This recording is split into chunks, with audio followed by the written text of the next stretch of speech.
Hi friends, again welcome to my YouTube channel. അപ്പോൾ ഇന്ന് ഞാൻ നിങ്ങളെ ഞെട്ടിക്കുന്നൊരു വാർത്തയായിട്ടാണ് വന്നത് കേട്ടോ. നമ്മൾ കഴിഞ്ഞ ദിവസം ഒരു വാർത്ത കണ്ടായിരുന്നു. എന്താണെന്ന് വെച്ചിട്ടുണ്ടെങ്കിൽ സുരേഷ് എന്ന് പറയുന്ന ഭർത്താവ് ഹസീന എന്ന് പറയുന്ന 36-കാരിയെ കഴുത്തറുത്ത് കൊന്നു. ഇപ്പോൾ ആ കൊന്നതിന് ശേഷം ആ ഭർത്താവ് എന്താ പറയുക, തമിഴ്നാട്ടിലെവിടെ പോയി റെയിൽവേ സ്റ്റേഷനിൽ പോയിട്ട് ട്രെയിന് തലവെച്ച് പുള്ളിയും മരിച്ചു. ഇപ്പോൾ അതൊന്നുമല്ല ഇവിടുത്തെ വിഷയം, അതൊന്നുമല്ല. ഇതുകൂടെ സംഭവിച്ചേക്കുന്ന കാര്യം എന്താണെന്ന് വെച്ചിട്ടുണ്ടെങ്കിൽ ഈ ഹസീന എന്ന് പറയുന്ന പെണ്ണ് മുസ്ലിമും ഈ സുരേഷ് എന്ന് പറയുന്ന വ്യക്തി ഹിന്ദുവുമാണ്. അപ്പോൾ ഇവർ എന്തോ സ്കൂളിൽ പഠിക്കുന്ന കാലത്ത് എന്തോ 15-16 വയസ്സിൽ പ്രണയിച്ച് ഒളിച്ചോടി വിവാഹം കഴിച്ചെന്നാണ് പറയുന്നത്. പിന്നെ ഈ കൊലപാതകത്തിന് കാരണമായിട്ട് ഇവർ പറയുന്നത് എന്താണെന്ന് വെച്ചിട്ടുണ്ടെങ്കിൽ സംശയരോഗം തന്നെയാണ്. അപ്പോൾ മക്കളുടെ മുമ്പിൽ വെച്ചാണ് കൊന്നത് എന്നാണ് വെളിപ്പെടുത്തലുകളൊക്കെ വന്നിട്ടുള്ളത്.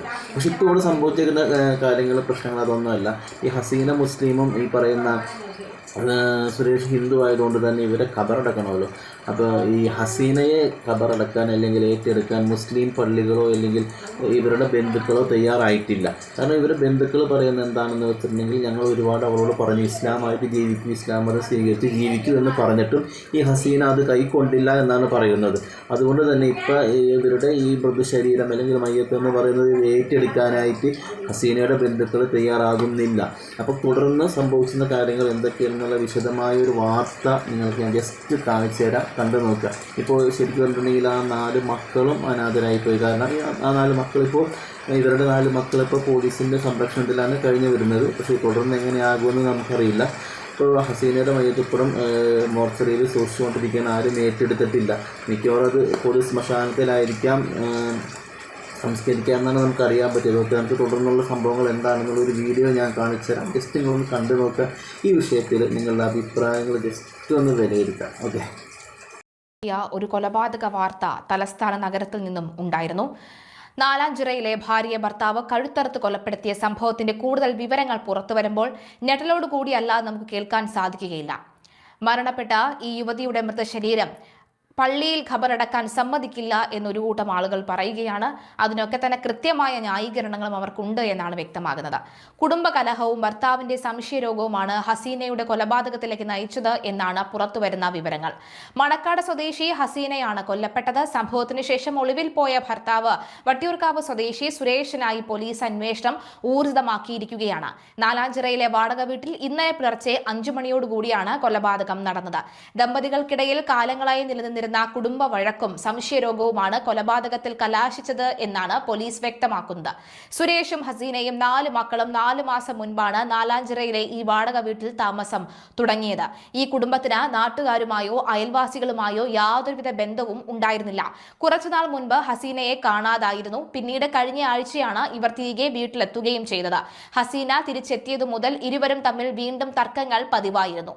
ബുധനാഴ്ച രാവിലെയും സുരേഷും ഹസീനയും തമ്മിൽ വഴക്കുണ്ടായി. പിന്നാലെ കത്തി ഉപയോഗിച്ച് സുരേഷ് ഹസീനയുടെ കഴുത്ത് അറക്കുകയായിരുന്നു. ശേഷം ശുചിമുറിയിൽ കൊണ്ടുപോയി കത്തി കഴുകി കാറിൽ കയറി രക്ഷപ്പെടുകയും ചെയ്തു. മാതാപിതാക്കളുടെ വഴക്കിനും കൊലപാതകത്തിനും സാക്ഷികളായ 4 മക്കളും നിലവിൽ പോലീസിന്റെ സംരക്ഷണത്തിലാണ്.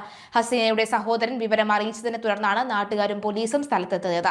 പോലീസ് എത്തി ഇൻക്വസ്റ്റ് നടപടികൾ പൂർത്തിയാക്കിയ ശേഷം മൃതദേഹം തിരുവനന്തപുരം മെഡിക്കൽ കോളേജ് ആശുപത്രിയുടെ മോർച്ചറിയിൽ സൂക്ഷിച്ചിരിക്കുകയാണ്.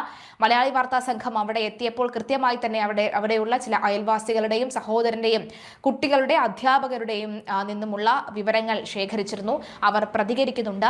അക്ഷരാർത്ഥത്തിൽ ഈ വീട്ടുവഴക്കുകൾ, കുടുംബ പ്രശ്നങ്ങൾ ഒരു കൊലപാതകത്തിലേക്ക് കലാശിക്കുന്നത് കഴിഞ്ഞ കുറച്ച് നാളുകളായി നമ്മൾ കണ്ടതാണ്, കേട്ടതാണ്. ഇപ്പോൾ തിരുവനന്തപുരത്തെ സംബന്ധിച്ചിടത്തോളം അടിക്കടി ഇങ്ങനെയുള്ള ഓരോ മരണ വിവരങ്ങൾ പുറത്തു വരുന്നു, കൊല്ലത്ത് നിന്നൊക്കെ വരുന്നു. അങ്ങനെ അക്ഷരാർത്ഥത്തിൽ ഒരു കൊലപാതക പരമ്പര തന്നെ നമ്മുടെ നാട്ടിൽ ഓരോ ദിവസവും ഓരോ മാസവും ഉണ്ടാകുന്നു എന്നതാണ് നമുക്ക് ഭയപ്പെടുത്തുന്ന കാര്യം. എന്തായാലും ഹസീനയുടെ അടുത്ത ബന്ധുക്കളുടെയും നാട്ടുകാരുടെയും അധ്യാപകരുടെയും പ്രതികരണം ഒന്ന് കേൾക്കാം. ഞങ്ങൾ ആരും മിണ്ടുകയില്ല, സഹകരിക്കുകയില്ല അവരുമായിട്ട്. അവൻ എന്താ അഴുക്ക ജാതിയാണ്. ആ ജാതിയിലുള്ളവനാണ് ഞങ്ങളെ കൊച്ചിനെ വിളിച്ചിട്ട് പോയത്. ഞങ്ങൾ അന്നോട്ട് ഞങ്ങൾ മിണ്ടൂല. പിന്നെ ഒരു മരണം വല്ലതും വന്നാൽ ഞങ്ങളായിട്ട് കയറ്റി കാണിക്കും, അത്രേ ഉള്ളൂ. അപ്പൊ അവളെ വാപ്പ മരിച്ചപ്പോഴും ഞങ്ങൾ ശാസ്താനത്തെ പള്ളിയിലാണ് കൊണ്ടുപോയത്. അവളൊക്കെ കാണിക്കേണ്ടെന്ന് പള്ളിയിൽ നിന്ന് എല്ലാവരും പറഞ്ഞു. കാണിച്ചാൽ പള്ളിയിൽ എടുക്കൂല, ഞങ്ങളെ പള്ളിയിൽ എടുക്കൂല. അപ്പൊ കാണിക്കേണ്ടെന്ന് പറഞ്ഞിട്ടും പിന്നെ ഞങ്ങൾ അവരുടെ കാല് പിടിച്ച് അവളെ വാപ്പ അല്ലേ അങ്ങനെ കൊണ്ട് കാണിച്ചു. ഹസീനയുടെ ആരായിട്ട് വരും? ഞാനാ ഹസീനയുടെ വാപ്പാടെ സഹോദരി.